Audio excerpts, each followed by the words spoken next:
പ്രവാസ ലോകത്തെ വാർത്തകളും വിശേഷങ്ങളും അതുപോലെ മാറി മാറി വരുന്ന നിയമങ്ങളും നേരത്തെ അറിയാൻ ഈ ചാനൽ സബ്സ്ക്രൈബ് ചെയ്യൂ. അടുത്തുള്ള ബെല്ലൈക്കൺ എനേബിൾ ചെയ്യാൻ മറക്കേണ്ട. നമസ്കാരം. ഒമാൻ വാർത്തകളിലേക്ക് സ്വാഗതം. ഇന്ന് ജനുവരി 4. പ്രധാന വാർത്തകൾ.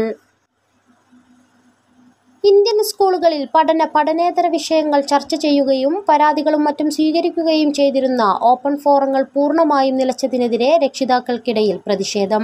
സ്കൂൾ മാനേജ്മെന്റ് കമ്മിറ്റികൾ പ്രിൻസിപ്പലിന്റെ ഉൾപ്പെടെ സാന്നിധ്യത്തിൽ വിളിച്ചു ചേർത്തിരുന്ന ഓപ്പൺ ഫോറങ്ങൾ രക്ഷിതാക്കൾക്ക് കുട്ടികളുടെ വിഷയങ്ങൾ അവതരിപ്പിക്കുന്നതിനും സ്കൂളിന്റെ പ്രവർത്തനങ്ങളെ വിലയിരുത്തുന്നതിനുമുള്ള അവസരമായിരുന്നു. ഓപ്പൺ ഫോറങ്ങൾ പുനരാരംഭിക്കുന്നതിന് ഇടപെടൽ ആവശ്യപ്പെട്ട് ഇന്ത്യൻ എംബസിയെയും ഇന്ത്യൻ സ്കൂൾസ് ഡയറക്ടർ ബോർഡിനെയും രക്ഷിതാക്കൾ സമീപിക്കുകയും ചെയ്തിരുന്നു. നേരത്തെ കൃത്യമായ ഇടവേളകളിൽ ഓപ്പൺ ഫോറം സംഘടിപ്പിക്കണമെന്ന് സ്കൂൾ മാനേജ്മെന്റ് കമ്മിറ്റികൾക്ക് BOD നിർദ്ദേശം നൽകിയിരുന്നു. ഒരു വർഷം ചുരുങ്ങിയത് 3 ഓപ്പൺ ഫോറമെങ്കിലും വിളിച്ചു ചേർക്കണമെന്നായിരുന്നു നിർദ്ദേശിച്ചിരുന്നത്. ഇത് ചില സ്കൂളുകൾ പാലിക്കുകയും ഒന്നോ അതിലധികമോ ഓപ്പൺ ഫോറം വേദികൾ ഒരുങ്ങുകയും ചെയ്തു. എന്നാൽ താരതമ്യേന ഇത് കുറയുകയും കോവിഡിന് ശേഷം ഓപ്പൺ ഫോറങ്ങൾ പൂർണ്ണമായും നിലയ്ക്കുകയും ചെയ്തു. ചൈനയിൽ നടന്ന ഏഷ്യൻ പാരാലിമ്പിക് ഗെയിംസിൽ മെഡൽ നേടി രാജ്യത്തിന് അഭിമാനമായ താരങ്ങളെയും പരിശീലകരെയും അഭിനന്ദിച്ച് ഒമാൻ സാംസ്കാരിക പൈതൃക യുവജന മന്ത്രി Sayyid Theyazin bin Haitham bin Tarik. 2023 ഒക്ടോബറിൽ അരങ്ങേറിയ പാരാലിമ്പിക്സിൽ ഒമാനി താരങ്ങൾ സ്വർണം, വെള്ളി മെഡലുകൾ സ്വന്തമാക്കിയിരുന്നു. ഗെയിംസിൽ പങ്കെടുത്ത മുഴുവൻ ഒമാനി താരങ്ങളും മികച്ച പ്രകടനമാണ് പുറത്തെടുത്തത്.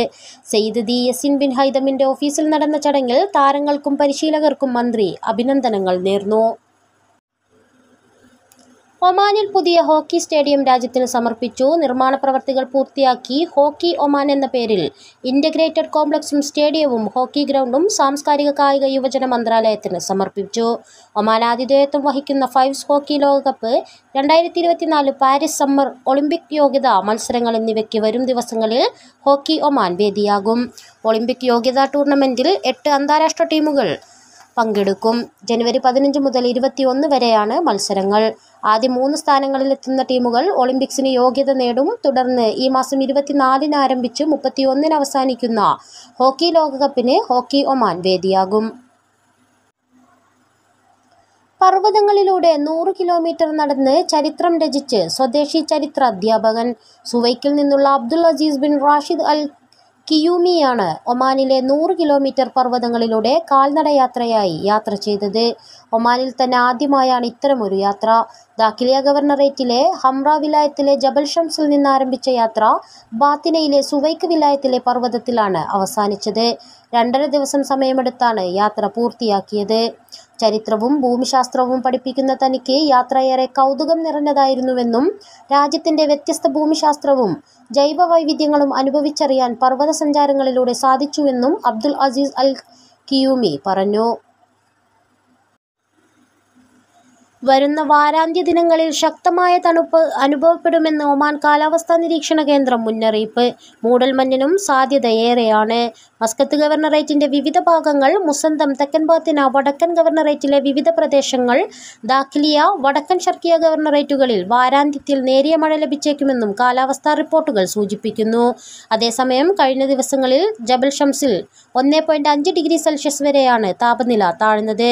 സൈക്ക്, ജബൽ അക്ദർ എന്നിവിടങ്ങളിൽ 8 ഡിഗ്രിയും തുംറൈത്തിൽ 15 ഡിഗ്രി സെൽഷ്യസും അന്തരീക്ഷ ഊഷ്മാവ് രേഖപ്പെടുത്തി. എന്നാൽ രാജ്യത്തിന്റെ മറ്റിടങ്ങളിൽ തണുപ്പ് ശക്തമായിരുന്നില്ല.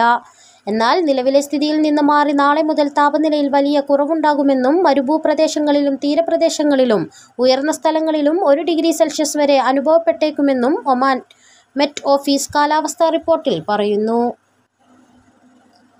കേന്ദ്ര പോർട്ട്, ഷിപ്പിംഗ് ആൻഡ് വാട്ടർവേസ് മന്ത്രാലയത്തിന് കീഴിലെ കേന്ദ്ര സർവകലാശാലയായ ചെന്നൈ ഇന്ത്യൻ മാരിടൈം യൂണിവേഴ്സിറ്റി ബിരുദാനന്തര ബിരുദ, ഡിപ്ലോമ പ്രോഗ്രാമുകളിലെ പ്രവേശനത്തിന് ഇപ്പോൾ അപേക്ഷിക്കാം. പ്രവാസി വിദ്യാർത്ഥികൾക്ക് ഓൺലൈൻ വഴി അപേക്ഷ സമർപ്പിക്കാവുന്നതാണെന്നും മസ്കത്ത് ഇന്ത്യൻ എംബസി അറിയിച്ചു. മറ്റു രാജ്യക്കാർക്കും OCI കാർഡുള്ളവർക്കും പ്രവേശനം നേടാൻ സാധിക്കുമെന്നും എംബസി അറിയിപ്പിൽ വ്യക്തമാക്കി.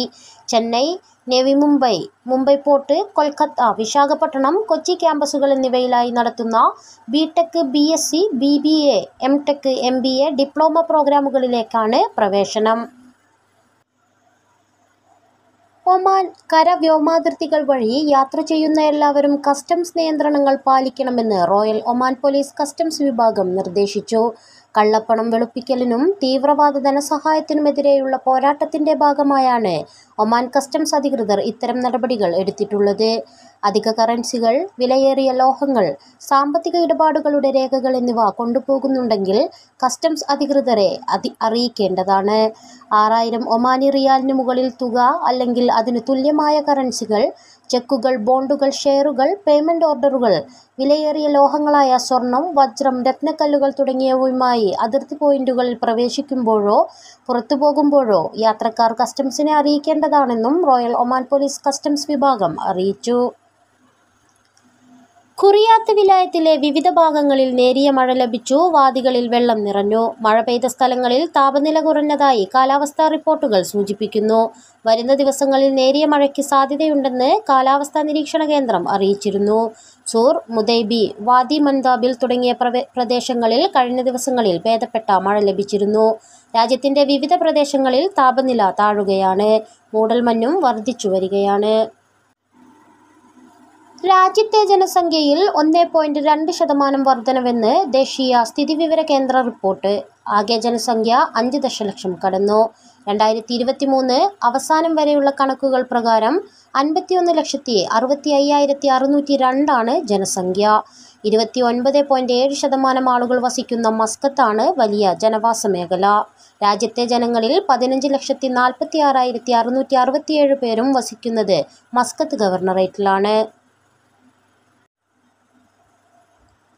ഗുരുതരാവസ്ഥയിലായിരുന്ന സ്വദേശിയായ രോഗിയെ റോയൽ ഒമാൻ എയർഫോഴ്സിന്റെ ഹെലികോപ്റ്ററിൽ എയർലിഫ്റ്റ് ചെയ്തു.